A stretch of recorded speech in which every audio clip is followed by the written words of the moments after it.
Hello friends, स्वागत है आप सभी का स्पर्श के इस यूट्यूब चैनल में। करंट अफेयर्स के इस वीडियो सीरीज में आज हम छत्तीसगढ़ के परीक्षोपयोगी महत्वपूर्ण तथ्यों पर चर्चा करेंगे। इस वीडियो सीरीज में हम वीकली और मंथली करंट अफेयर्स पर चर्चा करते हैं और प्रश्नों के माध्यम से इनकी व्याख्या भी करते हैं। तो आइए आज का वीडियो शुरू करते हैं। आज का हमारा पहला प्रश्न है, हाल ही में बालकों को किस परियोजना के उत्कृष्ट क्रियान्वयन के लिए द CSR एक्सीलेंस अवार्ड दिया गया है? और हमारे विकल्प हैं मोर माटी मोर जल, मोर जमीन मोर मकान, ग्रामीण क्षेत्र में टीकाकरण जागरूकता के लिए या गोधन न्याय योजना के उत्कृष्ट क्रियान्वयन के लिए। इस प्रश्न का सही जवाब होगा दोस्तों ऑप्शन नंबर ए, मोर माटी मोर जल। तो बालको यानी भारत एल्यूमिनियम कंपनी को ग्रामीण क्षेत्र के फ्लैगशिप सामुदायिक विकास परियोजना मोर माटी मोर जल के उत्कृष्ट क्रियान्वयन के लिए यह अवार्ड दिया गया है। अगर हम भारत एल्यूमिनियम कंपनी यानी बाल्को के स्थापना वर्ष की बात करें तो इसकी स्थापना वर्ष 1965 में की गई थी और यह छत्तीसगढ़ के कोरबा जिले में स्थित है। दोस्तों, आगे बढ़ने से पहले आप सभी को एक इंपॉर्टेंट सूचना देना चाहूंगा कि अगर आपको इस पूरे वीडियो का निःशुल्क पीडीएफ प्राप्त करना है तो यह पूरा का पूरा पीडीएफ हमारे ऐप में free current affair test series वाले सेक्शन में अपलोड है, आप वहां से इसे प्राप्त कर सकते हैं। ठीक है, बढ़ते हैं अगले प्रश्न की ओर। हमारा दूसरा प्रश्न है, इंद्रावती अंतरराज्यीय जल विवाद किन दो राज्यों के मध्य है? और हमारे विकल्प हैं छत्तीसगढ़ व महाराष्ट्र, छत्तीसगढ़ व उड़ीसा, छत्तीसगढ़ व झारखंड या छत्तीसगढ़ व आंध्र प्रदेश। इस प्रश्न का सही जवाब होगा दोस्तों ऑप्शन नंबर बी, छत्तीसगढ़ व ओडिशा। इन दो राज्यों के मध्य इंद्रावती अंतरराज्यीय जल विवाद है, जिसके निपटारे के लिए सरकार द्वारा घोषणा की गई थी वर्ष 2018 में कि इंद्रावती विकास प्राधिकरण गठन किया जाएगा, जो कि अभी तक नहीं हो पाया है। इसके अलावा आपको ध्यान रखना है कि छत्तीसगढ़ व ओडिशा के मध्य महानदी जल विवाद भी चल रहे हैं, जिसके लिए गठित न्यायाधिकरण के अध्यक्ष हैं न्यायमूर्ति AM खानविलकर जी। तो ये नाम पहले आयोजित परीक्षाओं में पूछा जा चुका है, इसलिए इनका नाम आपको अवश्य ही ध्यान में रखना है। बढ़ते हैं अगले प्रश्न की ओर। हमारा तीसरा प्रश्न है, छत्तीसगढ़ के किस ग्राम पंचायत को वर्ष 2022 का राष्ट्रीय जल पुरस्कार दिया गया है? और हमारे विकल्प हैं ग्राम पंचायत छिंदिया, ग्राम पंचायत बैहार, ग्राम पंचायत माहूद या ग्राम पंचायत केंद्री। इस प्रश्न का सही जवाब होगा दोस्तों ऑप्शन नंबर ए, ग्राम पंचायत छिंदिया। तो आपको ग्राम पंचायत छिंदिया का नाम अवश्य ध्यान में रखना है, जो कि सूरजपुर जिले में है। इसे वर्ष 2022 का पूर्वी क्षेत्र की श्रेणी में द्वितीय राष्ट्रीय जल पुरस्कार दिया गया है। अगर हम पूरे भारत की बात करें तो आपको याद रखना है कि राष्ट्रीय जल पुरस्कार 2022 में उत्तर प्रदेश को देश का सर्वश्रेष्ठ राज्य चुना गया है। हमारा चौथा प्रश्न है, inter operable criminal justice system यानी ICJS योजना के बेहतर क्रियान्वयन में छत्तीसगढ़ का देश में कौन सा स्थान है? और इस प्रश्न के लिए हमारे विकल्प हैं पहला, दूसरा, तीसरा या चौथा। इस प्रश्न का सही जवाब होगा दोस्तों ऑप्शन नंबर बी, दूसरा स्थान। तो दोस्तों, आपको ध्यान रखना है कि फोरेंसिक में बेहतर योगदान के लिए छत्तीसगढ़ राज्य को राष्ट्रीय स्तर का पुरस्कार दिया गया है और इसके तहत inter operable criminal justice system योजना के बेहतर क्रियान्वयन में छत्तीसगढ़ ने पूरे देश में संयुक्त रूप से उत्तर प्रदेश के साथ दूसरा स्थान प्राप्त किया है। और आपको ध्यान में रखना है छत्तीसगढ़ के वर्तमान पुलिस महानिदेशक का नाम जो है श्री अशोक जुनेजा जी। बढ़ते हैं अगले प्रश्न की ओर। हमारा पांचवा प्रश्न है, हाल ही में घोषित छत्तीसगढ़ विधानसभा उत्कृष्ट पुरस्कार में किन्हें उत्कृष्ट विधायक चुना गया है? और इसके लिए यहाँ पे 3 नाम दिए गए हैं, विकास उपाध्याय, अजय चंद्राकर और तीसरा नाम है संतराम नेताम। आपको बताना है इनमें से किन्हें उत्कृष्ट विधायक चुना गया है और इसके लिए हमारे विकल्प है 1 व 2, 2 व 3, 1 व 3 या उपयुक्त सभी। इस प्रश्न का सही जवाब होगा दोस्तों ऑप्शन नंबर बी, 2 व 3, यानी अजय चंद्राकर जी और संतराम नेताम जी को उत्कृष्ट विधायक चुना गया है। जैसा कि यहां पर आप देख पा रहे हैं, अजय चंद्राकर जो कि भारतीय जनता पार्टी के विधायक हैं, वो उन्हें विपक्ष के विधायक के तौर पे उत्कृष्ट विधायक चुना गया है और संतराम नेताम जी को सत्ता पक्ष की ओर से उत्कृष्ट विधायक चुना गया है। तो इन दोनों का नाम आपको अवश्य ध्यान में रखना है। बढ़ते हैं अगले प्रश्न की ओर। हमारा छठवां प्रश्न है, प्रोजेक्ट उन्नति के तहत कौशल विकास के जरिए छत्तीसगढ़ के कितने मनरेगा श्रमिकों को नई दिल्ली में सम्मानित किया जाएगा? और हमारे विकल्प हैं 3, 5, 6 या 7। और इस प्रश्न का सही जवाब होगा दोस्तों ऑप्शन नंबर सी, 6। तो आपको ध्यान रखना है प्रोजेक्ट उन्नति के जरिए कौशल विकास का प्रशिक्षण हासिल कर अपनी जिंदगी बदलने के लिए छत्तीसगढ़ के 6 मनरेगा श्रमिकों को नई दिल्ली में सम्मानित किया जाएगा और इनका नाम है नीतूबाई साहू, फूलवंती कंवर, कृष्णा सारथी, गीतांजलि ध्रुव, ओमेश्वरी कंवर और विमल साहू। तो ये आपको ध्यान में रखना है। बढ़ते हैं अगले प्रश्न की ओर। हमारा 7वां प्रश्न है, पैरा एथलीट ईश्वरी निषाद छत्तीसगढ़ के किस जिले से संबंधित है? और हमारे विकल्प हैं धमतरी, रायपुर, महासमुंद या दुर्ग। इस प्रश्न का सही जवाब होगा दोस्तों ऑप्शन नंबर सी, महासमुंद जिला। तो दोस्तों आपको ध्यान रखना है, ईश्वरी निषाद खेल से जुड़ा हुआ नाम है और ये पैरा एथलीट है जो कि छत्तीसगढ़ के महासमुंद जिले से संबंधित है। इन्होंने दुबई में फैजा इंटरनेशनल चैंपियनशिप के अंतर्गत world para athletics grand prix में छत्तीसगढ़ के रजत पदक जीता है, इसलिए इनका नाम अपने आप में बहुत ही महत्वपूर्ण हो जाता है। क्लियर है? बढ़ते हैं अगले प्रश्न की ओर। हमारा 8वां प्रश्न है, हाथियों के संरक्षण व संवर्धन की केंद्रीय निगरानी समिति में पहली बार छत्तीसगढ़ से किन्हें सम्मिलित किया गया है? और हमारे विकल्प हैं मनोज पिंगुआ, के बिसेन, पीवी नरसिम्हा राव या राकेश चतुर्वेदी। इस प्रश्न का सही जवाब होगा दोस्तों ऑप्शन नंबर बी, के बिसेन। दोस्तों के बिसेन जी पहले व्यक्ति बने हैं छत्तीसगढ़ से जिन्हें केंद्रीय निगरानी समिति में शामिल किया गया है। तो यहां पर आप विवरण देख सकते हैं यहाँ पे कि छत्तीसगढ़ में सर्वाधिक नवाचार करने वाले सेवानिवृत्त मुख्य वन संरक्षक के बिसेन जी को 12 सदस्यीय केंद्रीय निगरानी समिति में शामिल किया गया है। तो इनका नाम आपको अवश्य ही ध्यान में रखना है।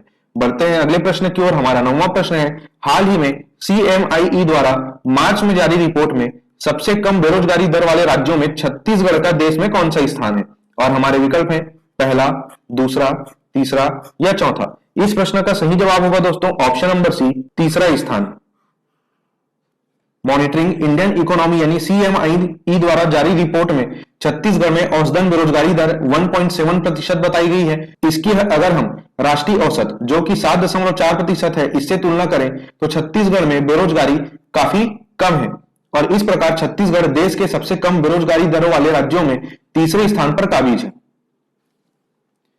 हमारा अगला प्रश्न है, NFHS यानी national family health survey 5 report के अनुसार महिलाओं द्वारा शराब सेवन करने में छत्तीसगढ़ का देश में कौन सा स्थान है? और हमारे विकल्प हैं पहला, दूसरा, तीसरा, चौथा। इस प्रश्न का सही जवाब होगा दोस्तों ऑप्शन नंबर सी, तीसरा स्थान।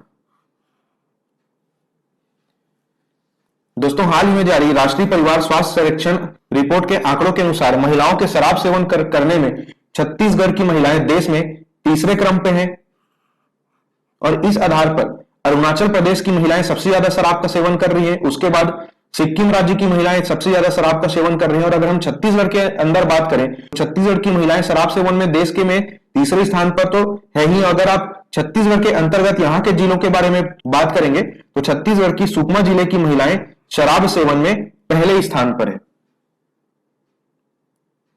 हमारा 11वां प्रश्न है, प्रोफेसर संदीप पाठक छत्तीसगढ़ के किस जिले से संबंधित हैं? और हमारे विकल्प हैं बिलासपुर, दुर्ग, रायगढ़ या सरगुजा। इस प्रश्न का सही जवाब है दोस्तों ऑप्शन नंबर ए, बिलासपुर।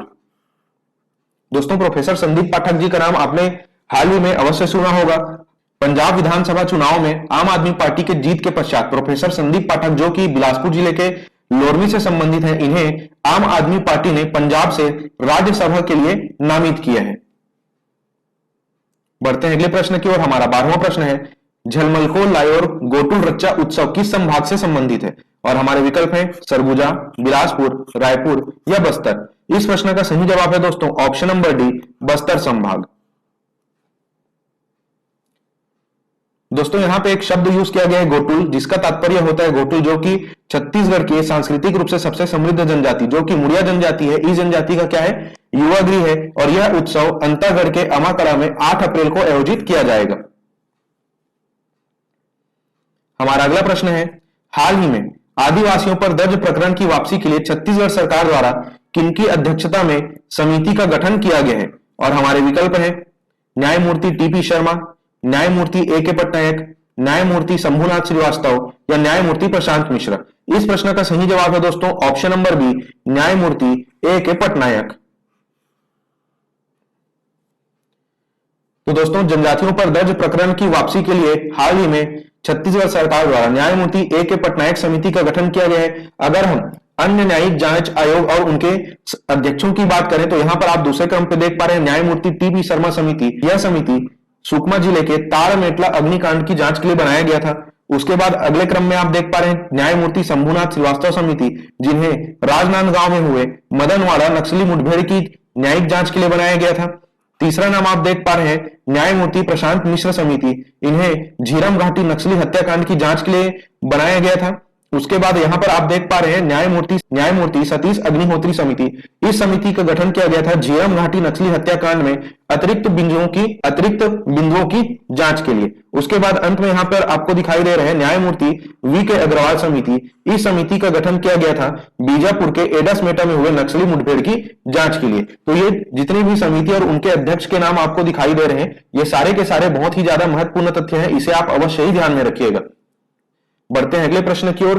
हमारा 14वां प्रश्न है, हाल ही में भारतीय बैडमिंटन संघ यानी इंटरनेशनल बैडमिंटन एसोसिएशन का नया महासचिव किन्हें चुना गया है जो कि इस राज्य से। और इस प्रश्न के लिए हमारे विकल्प है राजेश हरी, संजय भंसाली, प्रशांत शर्मा या संजय मिश्रा। इस प्रश्न का सही जवाब होगा दोस्तों option number D, Sanjay Mishra. तो इनका नाम आपको अवश्य ध्यान में रखना है। ये छत्तीसगढ़ से संबंधित है और इन्हें हाल ही में भारतीय बैडमिंटन संघ का नया महासचिव चुना गया है।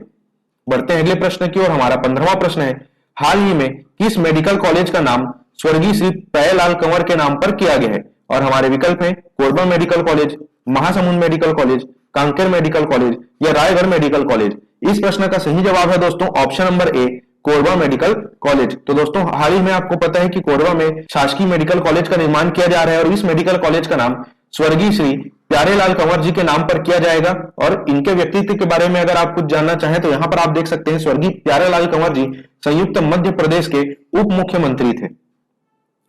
बढ़ते हैं अगले प्रश्न की ओर। हमारा 16वां प्रश्न है, भोरम देव महोत्सव का आयोजन किस जिले में किया जाता है। और हमारे विकल्प हैं बिलासपुर, कबीरधाम, रायगढ़ या कोरबा।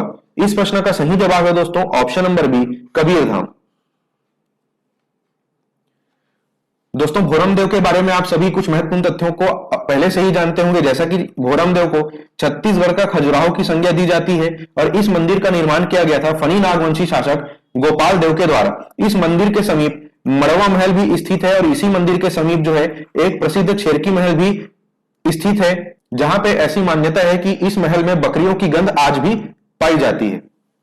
तो दोस्तों आज के वीडियो में सिर्फ इतना ही। इस वीडियो का निःशुल्क पीडीएफ प्राप्त करने के लिए आप डिस्क्रिप्शन में दिए गए लिंक से हमारे एप्लीकेशन को डाउनलोड कीजिए और रोजाना अखबारों के से करंट अफेयर पढ़ने के लिए डिस्क्रिप्शन में दिए गए लिंक से आप हमारे टेलीग्राम चैनल में भी अवश्य जुड़ जाइए। तो दोस्तों अगले वीडियो में मैं आपसे चर्चा करूंगा अप्रैल माह के प्रथम सप्ताह के छत्तीसगढ़ के करंट अफेयर्स की खबरों के साथ। तो इंतजार कीजिए हमारी अगली वीडियो का। इस वीडियो को अंत तक देखने के लिए आपका धन्यवाद।